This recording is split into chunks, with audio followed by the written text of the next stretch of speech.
Thank you very much, Ghana, and thank you, GJA. I would like to say a big thank you to the President, his executive members, for giving me this opportunity to be on a roundtable with the great voices of Ghana. I am privileged to be here. In August 1949, Osagyefo Dr. Nkrumah established the Ghana Journalists Association. Exactly 6 months from now, this noble association will be celebrating its diamond anniversary.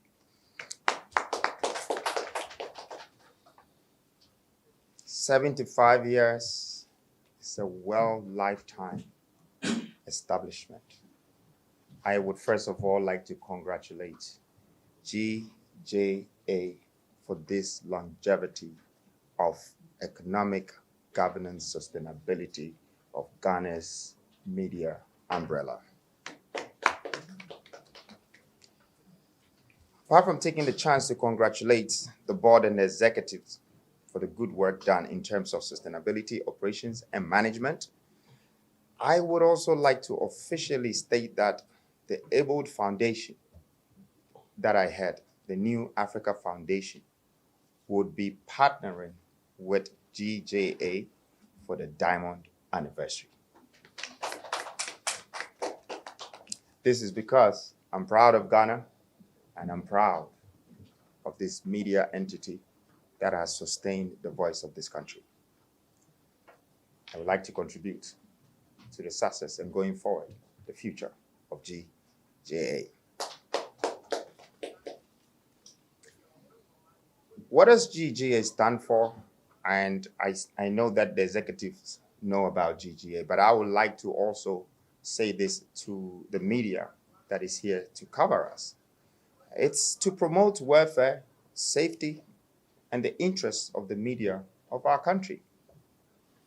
And since my mentor, Kwame Nkrumah, is the founder of this organization, I would like to say that upon what he would have wished and wanted is what we are all here for, to make sure that the welfare, the safetiness, and the interest of the media of this country is at heart with all of us in support of it.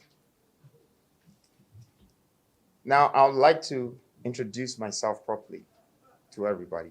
I go by the name Nana Kwame Bediako, also known as Freedom Jacob Caesar.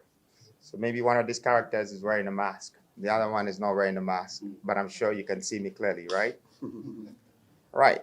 The first thing I would like to address before I even go into my profile is that I want you to understand that I'm not a politician. I do not know anything about politics. However, I'm a leader. And I like to break down the differences between myself and most politicians. See, we've all realized in the past 4 decades of our societal governance, a politician has always had a program. But a leader does not move with a program. A leader moves with a vision.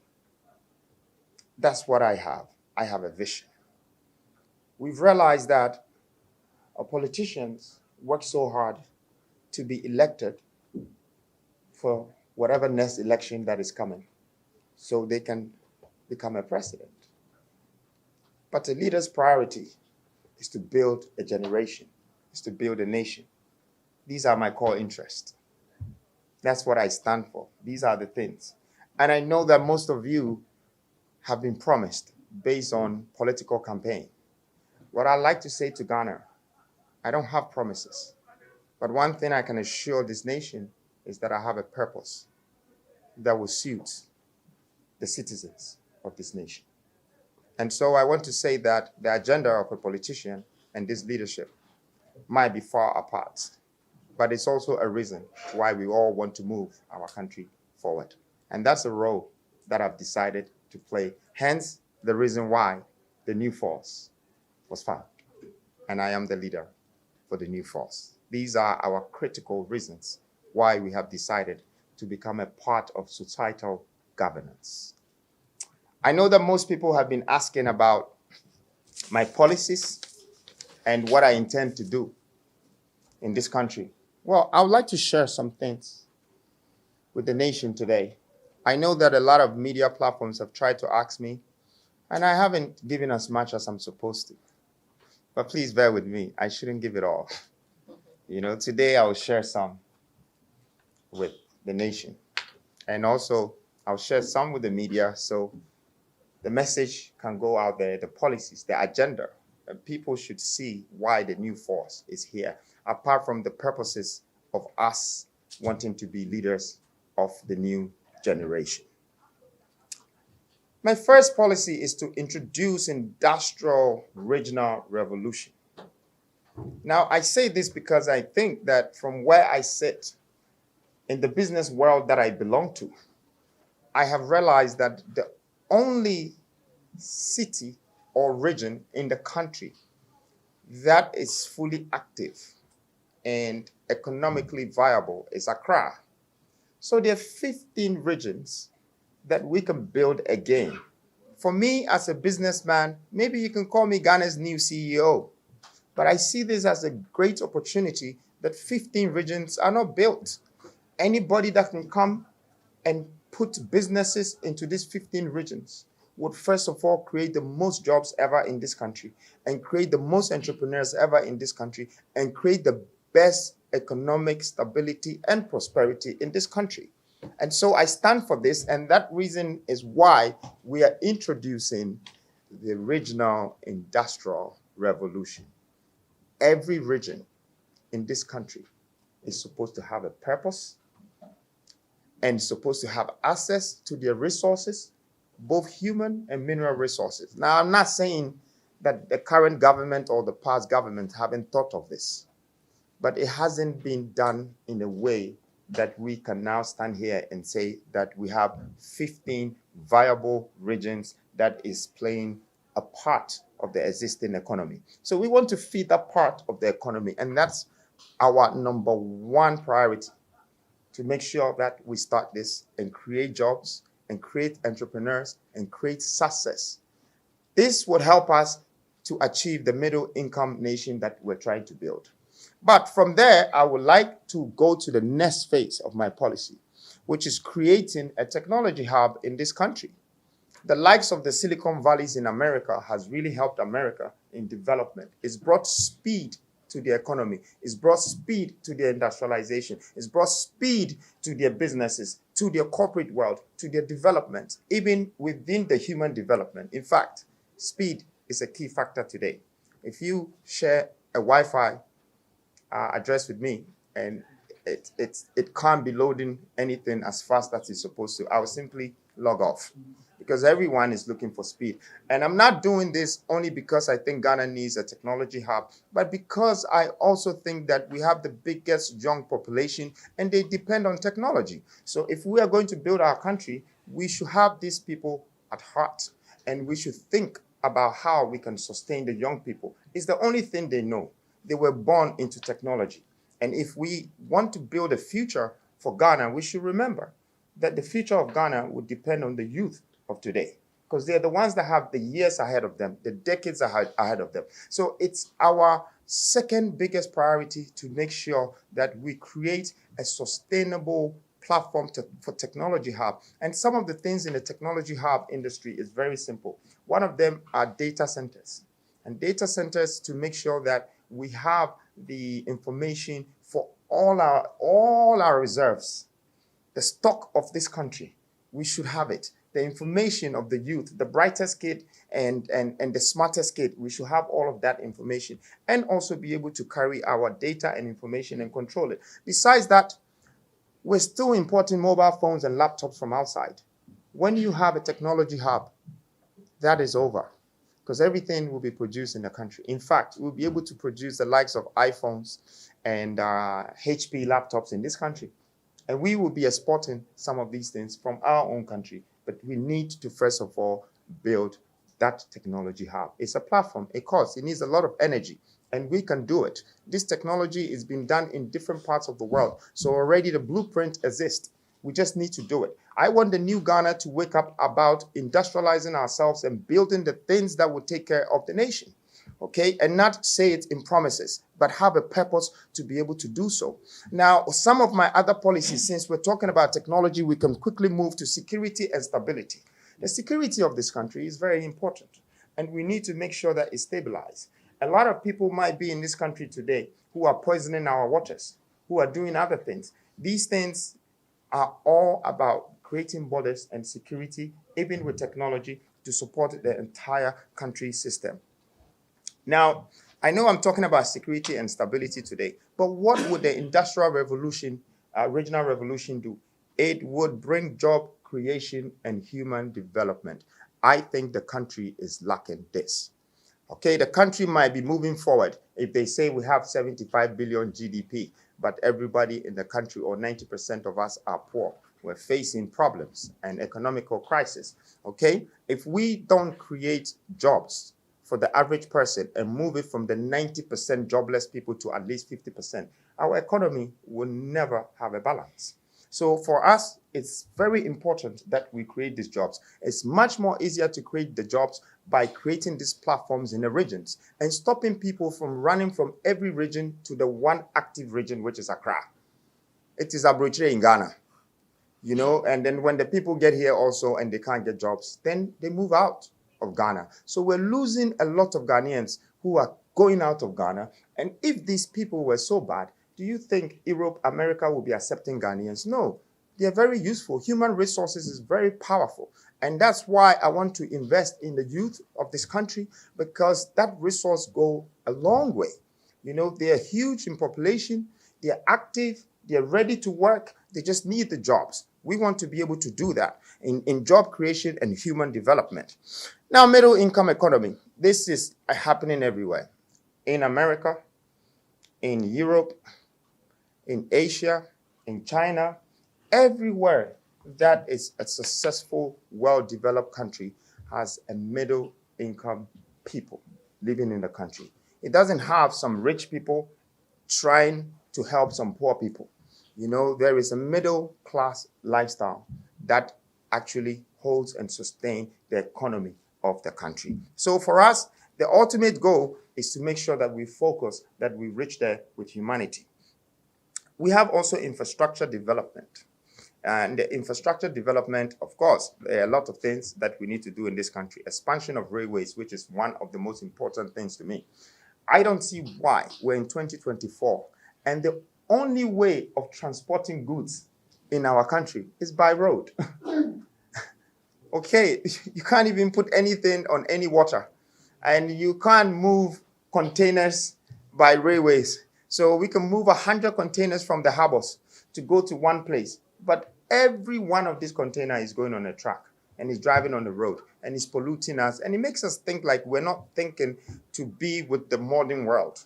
The modern world are always finding sustainable ways to let the human within the enclosures have a better life. So for us, we're here to create a better life for our people. That's why we have come in as leaders and not politicians, because we don't understand the political principles that is governing this country at this moment, and we haven't seen the most benefits from it. But as the youth and the ones who are coming, I believe that this sustainability is highly demanded. And transportation or logistics is one of the most important things that creates speed in development. I'll give you a very good example. Jeff Bezos, when he created the Amazon, you know, the speed of delivering things to people's houses whilst they wake up in the morning and is already there has opened all sort of doors for people to even produce more goods, because they know that the logistics is accessible and is visible. We have to do this in Ghana. And we already have the iron ore. The only thing that we don't have is the industrial platform and the energy to be able to turn the iron ore to steel. And then if we have the steel, I can guarantee you that I will bring all the Chinese not to come and extract our gold, but to come and work for us, so they build our railways for us. We will bring all the white people from other parts of the world not to come and sit behind closed doors and cut deals and extract whatever resources that we have, but they will come and work for us. It is time that, you know, we as Africans, we should understand that we have an open continent. Everybody is welcome to Africa, but nobody wants to help build Africa. Everybody is coming to Africa to take something and go. We should stop it. We should now build our nations within Africa so the youth who are in Africa will start to gain value from their own resources. These resources belong to us. The gold, the oil, the silver, the platinum, the bauxite, it's all for us. They're state property. And since we're citizens, we're entitled to have a part of it. We just don't have to be sitting down and then somebody else will come and take it and they know how to use it best. We start to buy from them again when we already own it. See, it's the reason why I have arrived. Because I thought that someone amongst us from the youth should stand up and bring these ideas out. Should stand up with courage and fight for the youth so they can have a voice. They can be a part of the decision. National decisions, and so we can be a part of our own development. This is what I stand for, a unifier between the government, the public, and the youth. So there is a fair governance for us as a nation. I don't know what you're going to call that, whether a president, a unifier, but I had to choose something. They told me that, yes, you have to be president. Some people are calling me incoming president, this, that. Look, I just know that president cannot happen without the press. But if I'm here to do the duties of the president, it's because I feel like Ghana needs development, both social development, human development, and even industrial development. These are gaps that needs to be bridged. And so the interesting part of having these infrastructures fixed, even expanding our roads, it's very important. I can still see single roads. And these single roads, if we can produce our own bitumen, okay, which is petrochemicals, we have a lot of quarries in our country. And these quarries, we can now build roads cheaper than what people are coming from outside to charge us, which is $1 million for a kilometer. Okay, it would take us 100 million to build 100 kilometers, which is a third of going to Kumasi on one side of the road. If we're thinking this way, it's going to take us 2,000 years before we develop our country. But we have the resources here. So we need to refine it ourselves. We need to industrialize it ourselves. So we have access to it next to nothing. The price that we're not going to buy it with premium, with taxes and all of that. Once we do that, it's easier to build all of these roads and do all of these railways that I'm talking about with infrastructure. A country cannot also open up in development with infrastructure.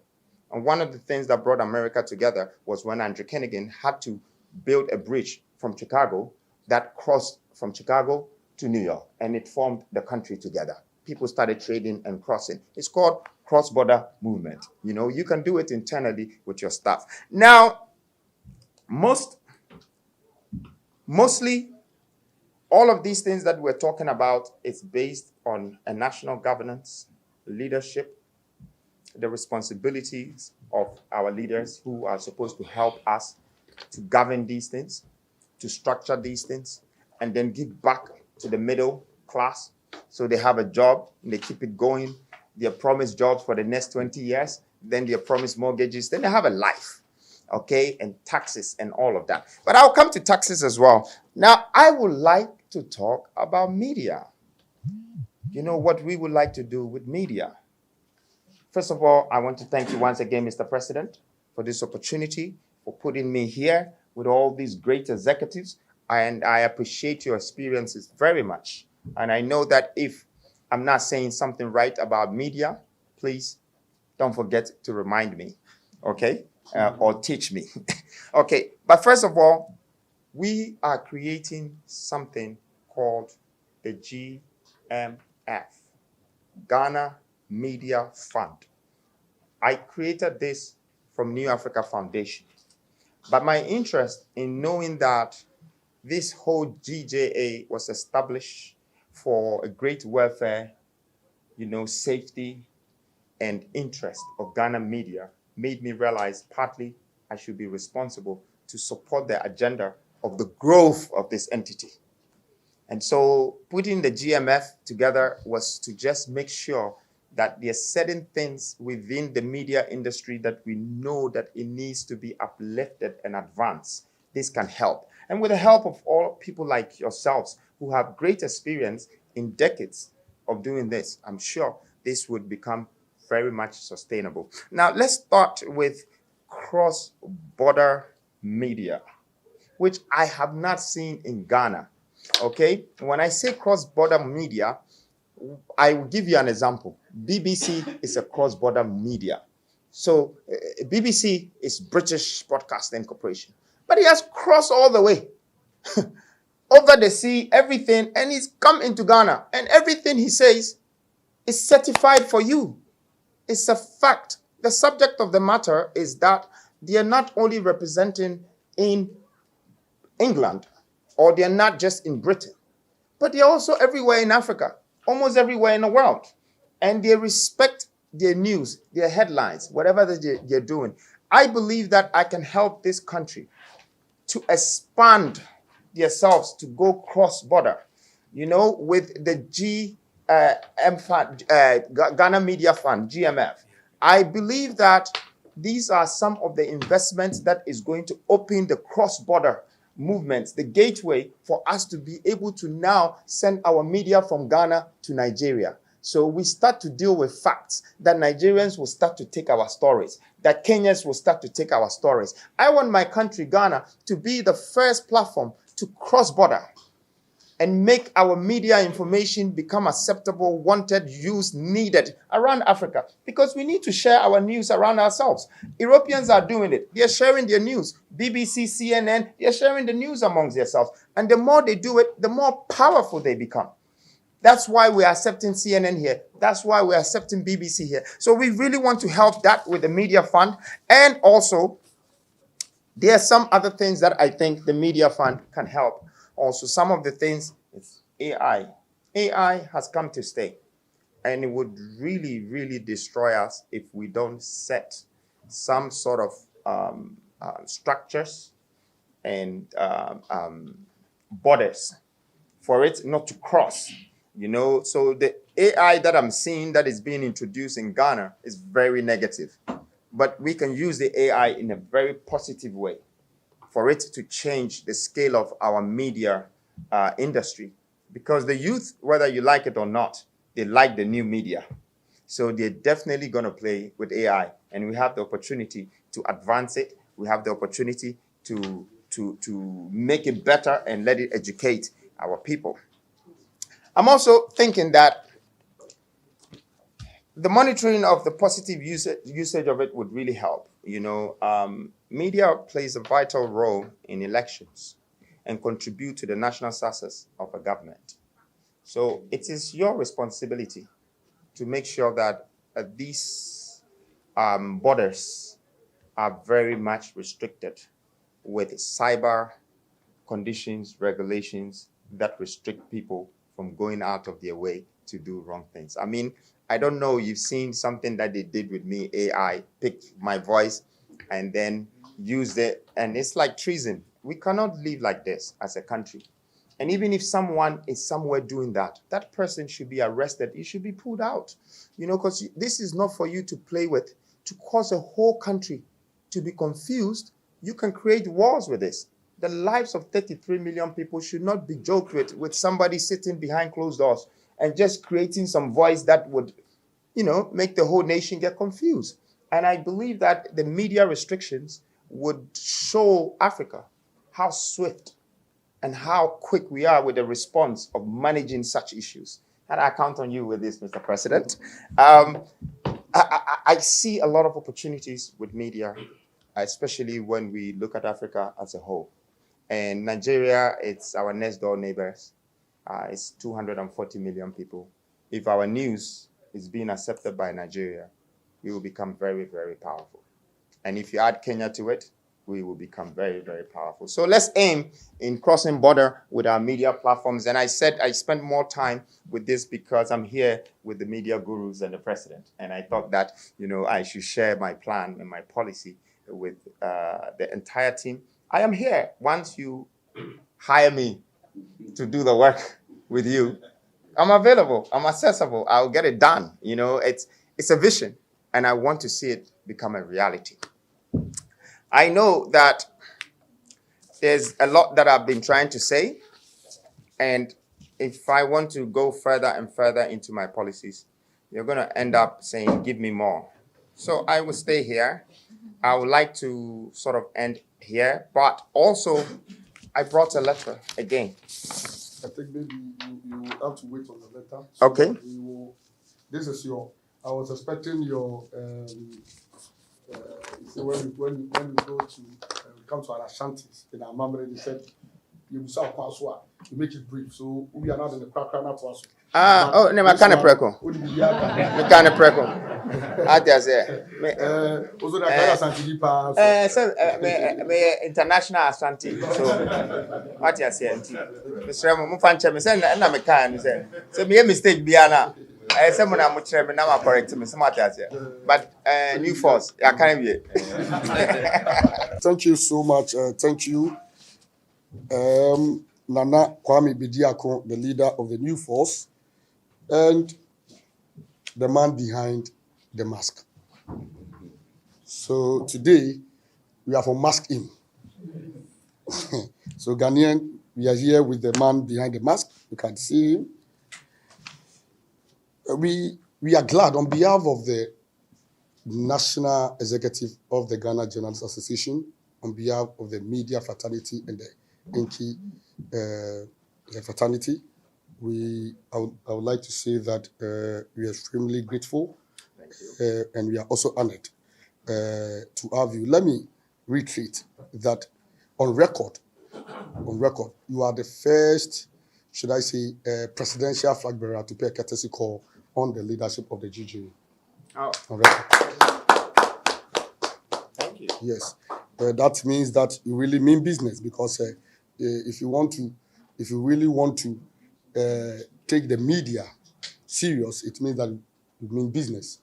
And if anyone who wants to take the media for granted, I don't know, but the people of Ghana will decide.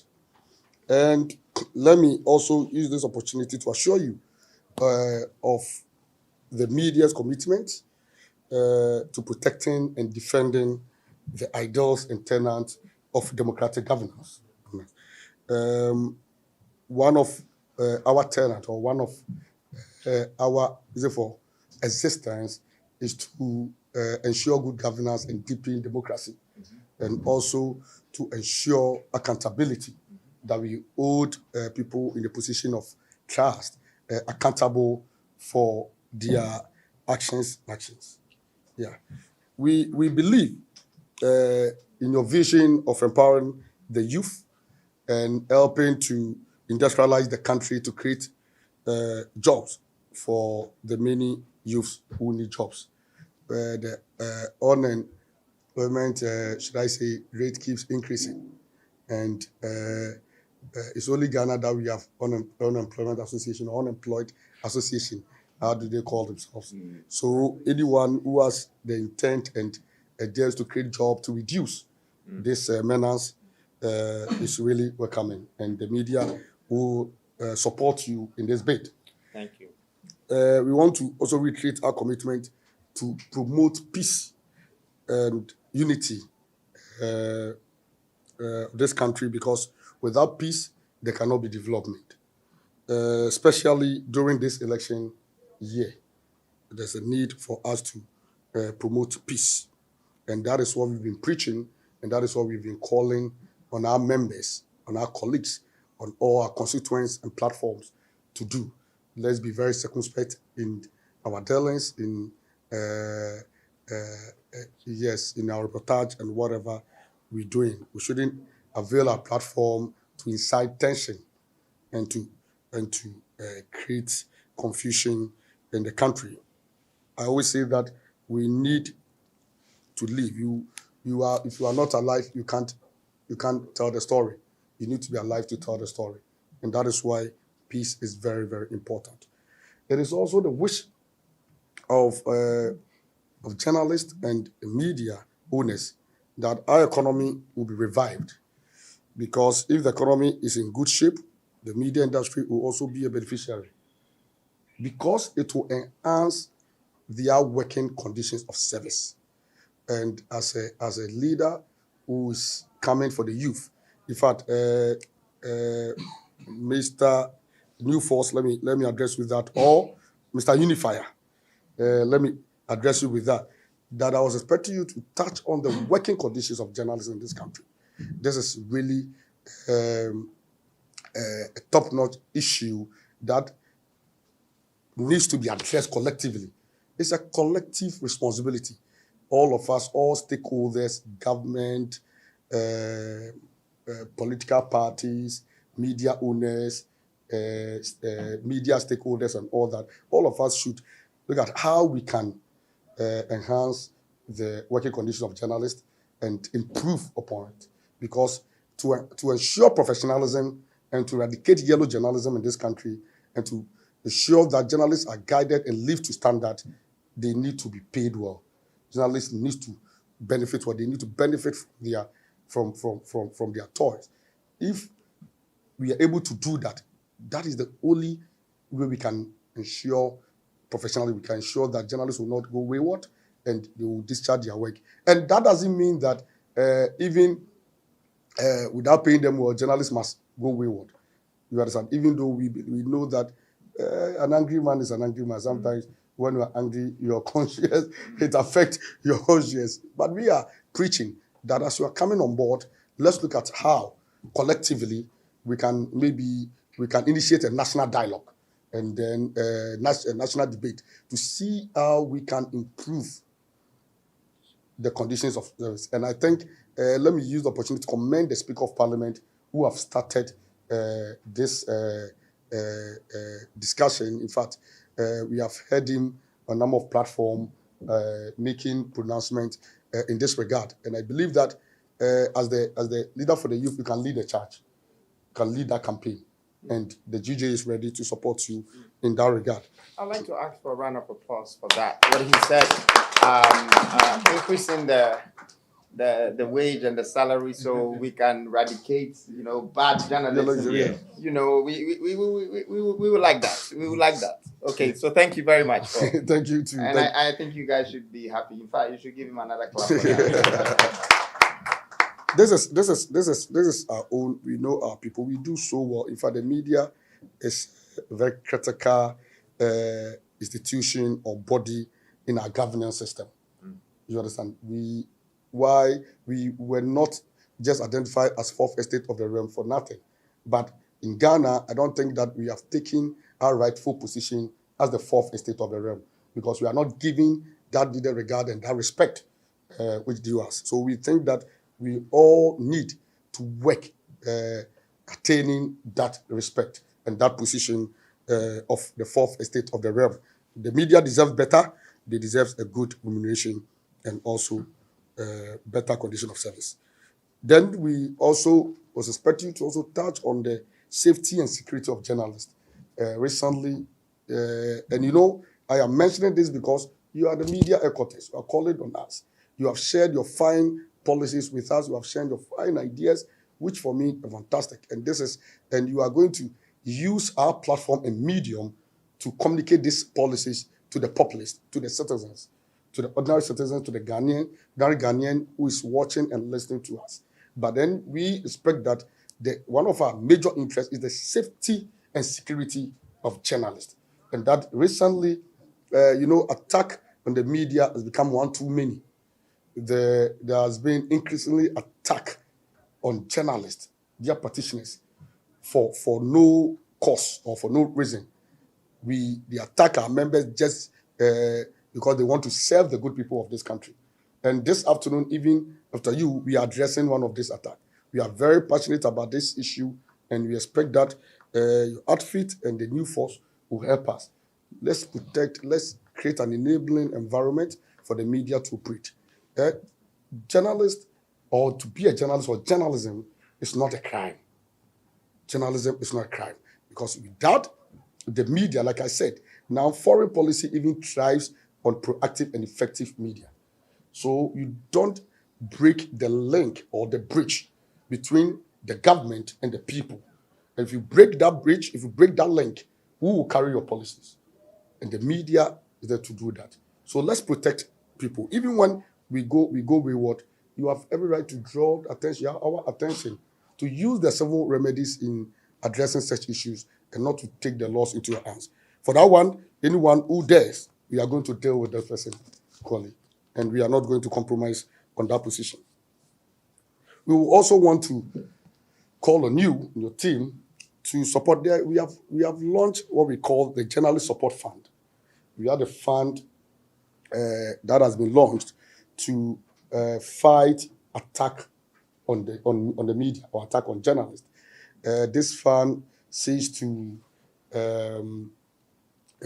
finance the civil processes. Usually in the past, journalists are attacked and perpetrators or the attackers go scot freely without facing the full rigors of the law.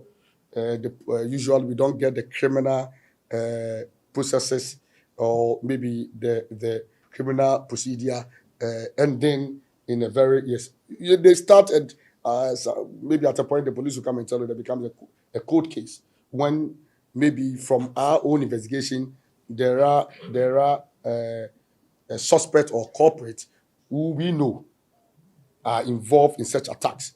So what we do is that the fund will help us engage the services of lawyers. In fact, we have a legal team who will ensure that while the civil processes, the criminal processes ongoing, we also take the civil action to make sure that at least perpetrators, even if they don't face the criminal prosecution, they'll face civil action. So this is what the fund do, and also to support our retirees and most of the times the industry veterans who fought to protect the independence and the freedom of the media. Most of them are struggling to live, and it is the responsibility of the association. Because one of our core mandates is to protect the welfare and interest of our members. So it's our responsibility to also support. So the General Support Fund is opened. It was launched, I think, last year or two, and we have the Ghana Police Service contributing. We have some veterans. We have the KUA. We have the Wisconsin University, other individuals contributing to the fund, including even Tobinco. And we hope that the new force, since you have a foundation, your foundation will contribute to this fund. GMF. Yes, GMF. Yeah. GMF. So to them, yes. So this one should be done aside GMF. GMF is big, and so just we need this. Yeah. Oh, don't you agree? And then Bediako, as stakeholders in our democracy, it is always welcome news to engage with entities and individuals who desire to participate in the political process with a new ideas of a view to deepening our democracy. And I think that we need to commend you for this bold step. We don't remember the last time we saw a youth coming out boldly to share his ideas and policies and how we can develop the nation. And I believe that this is really a wake-up call. And we really need a new force and a third force. So I think that we hope that it's not going to be an idle wonder and we have come to stay. We also believe that even with your media fund, the GMF, Ghana Media Fund, I hope I got it right. Yes, I don't think you need to wait to become the president before you institute that. You can go ahead and institute what we have been, because there's so many ways of serving. Yes, it exists already. It exists already. So we need to, the media need to feel it. If it exists and we are not benefiting, then we don't see it as existence. We need to, people here should attest that yes, they are really enjoying the media fund, and that is why I'm here. Again, the best democracy, and Kwame Bediako, they say, is the one that enhances the well-being of the citizens. And to that end, let me say that we are happy to engage and support the activities of groups, individuals that profess to help in this direction. Once you have the well-being of the citizens at heart, we are happy to support such a worthy cause. Improving the welfare of the citizenry is our shared responsibility. That is why the media is there. And I don't want to believe that. I learned that you said you are the voice of the people. And that is, I don't know if that is your, is your slogan? Tagline. Your tagline. I don't know if you stole this from one media house. They said you are the voice of the vulnerable. You just change vulnerable to the people. But I think that I think vulnerability is a part of our society that is based on individualism. okay. Okay, it's So not I the think entire nation. don't worry, I agree. But you stole this one. You have to pay. You have to pay the the copyright to that institution, and we will charge you for that. So, and as an organization and as an institution, we would like to assure you of fair, adequate, and unbiased reportage by our members, especially during this election year. And let me state that whenever you feel any of our members has acted unprofessionally, do not hesitate to draw our attention to that effect. Don't take the laws into your hands. Don't attack them, because by the same spirit, we will not condone any attack in any form or shape from members of your organization or the new force. Again, we have noticed that thus far your organization has been focused on what you intend to do for Ghana. We like to encourage you to keep on that course and not stray into politics of personal attacks. Focus on what you want to do for Ghana. Focus on your policies and your vision, especially for the youth and as a unifier. And I think when you do that, you have our maximum support. Thank you. We only wish you the best, but before I wrap up, major call in you is the redevelopment of the Ghana International Press Center. And we know you to be a developer. We know you to be, should I say, a marketing strategist, and then somebody who draws investors. Recently, the people you even put to Ghana, I wonder if Rollins could have done that. You put the notable African voices. Is it Patrick Lumumba? Yeah. And then Peter Obi, Dr. Arikana. So are all great. Is it? Yes. So I think that we will just want to say that use the same energy to get us an investor, or to use Medium to help us redevelop the press center project. We have the what is the name? The design, the 3D sketch and everything. And at the right time, we can meet with you and do a presentation with you. And as a developer, we really want this project done. It's one of our should I say, is it? Yes, and it's one of our vision that, yes. And if you help us do that, Nana Kwame Bediako, I'm telling you, the media will never forget your name. I will be the next Kwame Nkrumah for you. So we will call on you to help us that. And then as you are coming here, you could even see our compound, a big compound and all that. And then let's just think of something, how you can help us redevelop this compound. On behalf of my team, on behalf of my senior colleagues, on behalf of the the media and leadership of the other umbrella bodies who are here. No, that's Primpact. Primpact is the private newspapers and online Publishers Association. So here, we wish you all the best.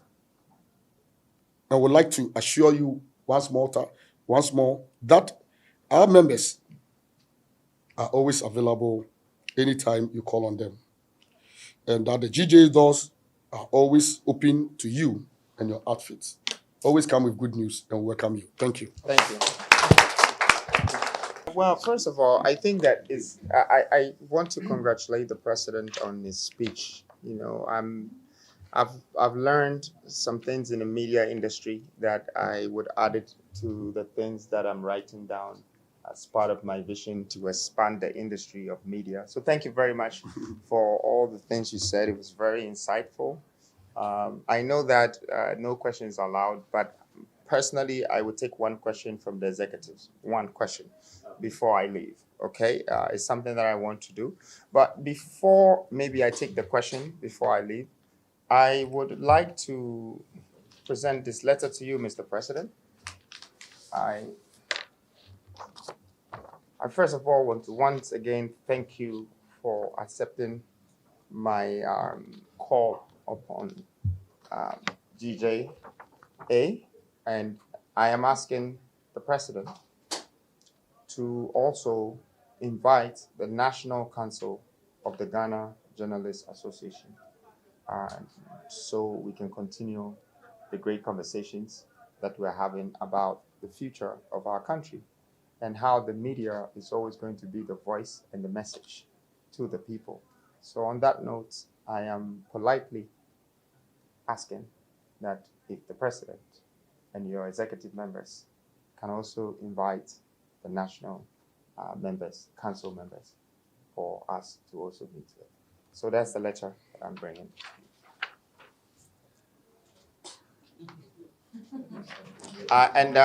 This is not church. There's no checks in there. See, we don't write checks. What we do is that we build wealth. Yeah. And it's better. When you apply your wisdom to building wealth, checks are just papers, and you need ink on them, and everything will come after. I know it's interesting. Money is an interesting thing, but let's use the mind more, let's use the wisdom more, and let's build wealth. Thank you. Thank you. Who's going to take the question? Vip, you want to ask a question? So let's give the opportunity. Hello, not from you, colleagues. From executive, I beg you. When we are done, you do your own. Okay. So, Vip, yeah. Thank you very much, Mr. Bediako. I really appreciate what you are in for, talking about development of this country. I would want to ask, for the media, it's a male-dominated area. Unfortunately, at the training school, we have a lot of women going through training, but when it comes to field work, we have just about a quarter of them. I would want to find out with your vision, though you didn't outline everything. Do you have anything for women in Ghana? Thank you very much. This is a great question. So first of all, not only media are we advocating for women within the media corporation. We are advocating for women around the whole country. Ghana. You know, statistically, when you check the increment of our population, women actually surpass the men. Women are 52.1%, when men are 47.9%. So already, they're more than us, but there are less jobs for them, as you're saying. And I believe that we can create a lot of entrepreneurs, you know, through the women advocacy that we're proposing as a national agenda. How do we empower our women and not just keep them at home as wives? Because, you know, it's also expensive for us men when we have to work and take care of women and the children and everything. So we want women to now compete with us, work with us, and so we can share the bill. I hope that is also fair. Yes, and I think that that is one important thing that, you know, we want to make sure the stability of the women in our country and all the way in Africa. It's about time that we give them that opportunity to play a role in society in terms of leadership, in terms of entrepreneurial, in terms of wealth building. All of that should come together, and I think women deserve that. Thank you. Thank you. And then I think that, Becky, I'll just give you the opportunity since you also. Well, Mr. Bediako, great questions, great vision, great everything. I just wanted to know, if you do not have the opportunity to become a president, would you let go of this vision that you have? Well, for me, Is this the only platform, becoming president, is that the only platform that would you use to share your vision and also help develop Ghana for that matter? and thank you very much. So this gives me the opportunity to clear everyone's head with this. Being a president is not my ultimate goal. However, I didn't have any choice But to be a leader, I had to run as a candidate. To be able to contribute to the development of my country, I needed to be a part of national governance. However, if you look at the structures that we're bringing on board, okay, we're talking about industrial regional revolution. So with or without the presidency, we still have our foot in the development of this country. And it's about wealth building. It's about job creation. Now, I'm not saying that you have to be a president to do this, but sometimes it's much easier when it can only be one person that can instake orders from above and everything happens. So we would not want Ghana's development to be that way. We believe that if we are able to let the private sector partner with the government and not the government turning the private sector to a contractor, okay, that would change the entire economy. So we are going to create businessmen. We're going to create a lot of visionaries, a lot of economists within. And I want to stay as the person that I am from in within, not the position that has labeled me.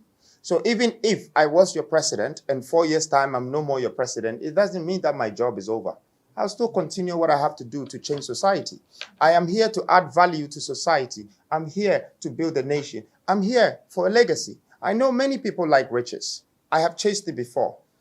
And I know many people like wealth. I have been there before. But one thing that I'm after right now is my destiny. And my destiny, when you chase your destiny, you're chasing legacy.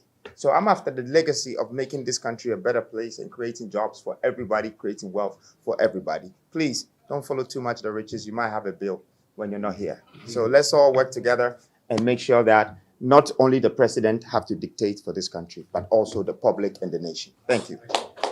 Okay, colleagues, thank you. As we wrap up, the last thing I would like our guest to touch on is our request.